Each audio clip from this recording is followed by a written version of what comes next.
മുതിർന്ന കോൺഗ്രസ് നേതാവും മുൻ മന്ത്രിയുമായ ടി.എച്ച്. മുസ്തഫ അന്തരിച്ചു. അന്ത്യം വാർദ്ധക്യ സഹജമായ അസുഖങ്ങളെ തുടർന്ന് ചികിത്സയിലായിരുന്നു അദ്ദേഹം. കോൺഗ്രസ് രാഷ്ട്രീയത്തിലെ ഏറ്റവും കരുത്തനായിരുന്ന നേതാക്കളിൽ ഒരാളാണ് വിടവാങ്ങിയിരിക്കുന്നത്. 5 തവണ നിയമസഭാംഗമായ ടി.എച്ച്. മുസ്തഫ കെ. കരുണാകരൻ മന്ത്രിസഭയിൽ ഭക്ഷ്യമന്ത്രിയായിരുന്നു. ആലുവ ചാലക്കലിലെ വസതിയിൽ രാത്രി 7:30 വരെ പൊതുദർശനത്തിന് വയ്ക്കും. രാത്രി 8 മണിക്ക് മാറമ്പിള്ളി ജമാഅത്ത് പള്ളിയിലാണ് ഖബറടക്കം. പ്രിയ നേതാവിന് അന്ത്യാഞ്ജലി അർപ്പിക്കാൻ ഒട്ടേറെ പേരാണ് എത്തിക്കൊണ്ടിരിക്കുന്നത്. ഇപ്പോൾ പഴയ കാലഘട്ടവും പുതിയ കാലഘട്ടത്തിലും പാർട്ടിയുടെ ഒരു കരുത്തായിരുന്നു ടി.എച്ച്. അദ്ദേഹത്തിൻ്റെ നിര്യാണം പാർട്ടിയെ സംബന്ധിച്ച് ഒരിക്കലും നികത്താനാവാത്തൊരു നഷ്ടം തന്നെയാണ്.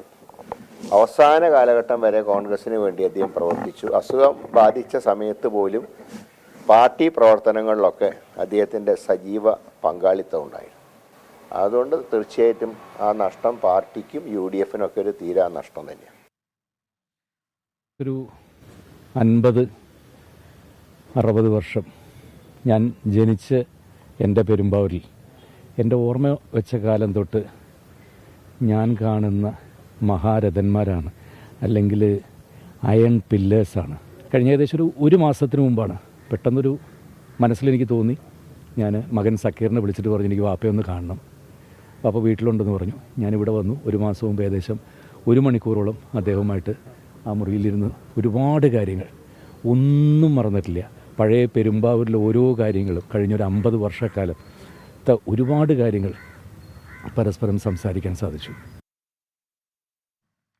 അശ്വിൻ പാലാഴി കൊച്ചിയിൽ നിന്ന് വിവരങ്ങൾ നൽകാനുണ്ട്. അശ്വിൻ, പൊതുദർശനത്തിന് വെച്ച ശേഷം ഖബറടക്കം എപ്പോഴാണ്?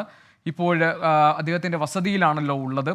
അവിടെ കോൺഗ്രസിലെയും അതേപോലെ തന്നെ രാഷ്ട്രീയ സാമൂഹിക മേഖലയിലുമൊക്കെ പ്രമുഖരായ വ്യക്തികൾ അദ്ദേഹത്തിന് ആദരാഞ്ജലി അർപ്പിക്കാൻ എത്തിക്കൊണ്ടിരിക്കുകയായിരിക്കുമല്ലോ. അവിടെ നിന്നുള്ള വിവരങ്ങൾ എന്താണ് അശ്വിൻ?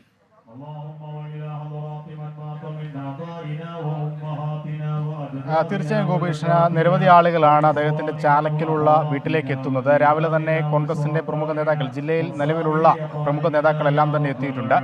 ജില്ലയിൽ നിലവിലുള്ള MLA-മാരെല്ലാം തന്നെ ഇപ്പോഴും ഇവിടെ തുടരുകയാണ്. മറ്റ് പ്രമുഖ നേതാക്കൾ അവർ രാഹുൽ ഗാന്ധിയുടെ ഭാരത് ജോഡോ ന്യായ യാത്രയുമായി ബന്ധപ്പെട്ട് സംസ്ഥാനത്തിന് പുറത്തായതുകൊണ്ട് അവർക്ക് ഇന്ന് ഇവിടേക്ക് എത്താനാവില്ല എന്ന് അറിയിച്ചിട്ടുണ്ട്. ഫോൺ മുഖേന അവർ കുടുംബത്തെ ആദരാഞ്ജലി അർപ്പിച്ചിട്ടുണ്ട്, ഒപ്പം ആശ്വസിപ്പിക്കുകയും ചെയ്തിട്ടുണ്ട്. എന്തായാലും നിലവിൽ ജയറാം അടക്കമുള്ള സാംസ്കാരിക നായകരും അദ്ദേഹത്തിൻ്റെ വീട്ടിലേക്ക് എത്തിയിട്ടുണ്ട്. വൈകുന്നേരം 8 മണിക്കാണ് മാറമ്പള്ളി ജമാഅത്ത് ഖബർസ്ഥാനിൽ അദ്ദേഹത്തിൻ്റെ ഖബറടക്കം നടക്കുന്നത്.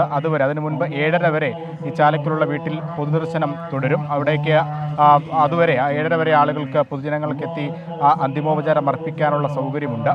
നിലവിൽ ഇപ്പോഴും ആളുകൾ ഒരുപാട് ഇങ്ങോട്ട് ഒഴുകി എത്തിക്കൊണ്ടിരിക്കുകയാണ്. 1991 മുതൽ കുന്നത്തനാട് അടക്കമുള്ള മണ്ഡലങ്ങളിൽ, കുന്നത്തനാട് ആലുവ മണ്ഡലങ്ങളിൽ ജനപ്രതിനിധിയായിരുന്ന ടി.എച്ച്. മുസ്തഫ ഈ ജനങ്ങളുടെ ഹൃദയത്തിൽ എത്രത്തോളം അടയാളപ്പെടുത്തിയിരിക്കുന്നു അദ്ദേഹത്തിൻ്റെ ഓർമ്മകൾ എന്നുള്ളതൊരു തെളിവ് കൂടിയാണ് ഇവിടേക്ക് ഇപ്പോഴും ഒഴുകി എത്തിക്കൊണ്ടിരിക്കുന്ന ഈ ജനക്കൂട്ടം എന്നുള്ളതാണ് ഏറ്റവും പ്രധാനപ്പെട്ട കാര്യം.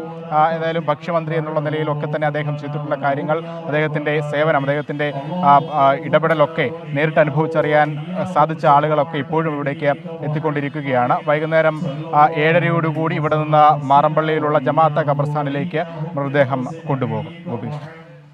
ശരി, അശ്വിൻ പാലാഴിയാണ് കൊച്ചിയിൽ നിന്നും വിവരങ്ങൾ നൽകിയത്.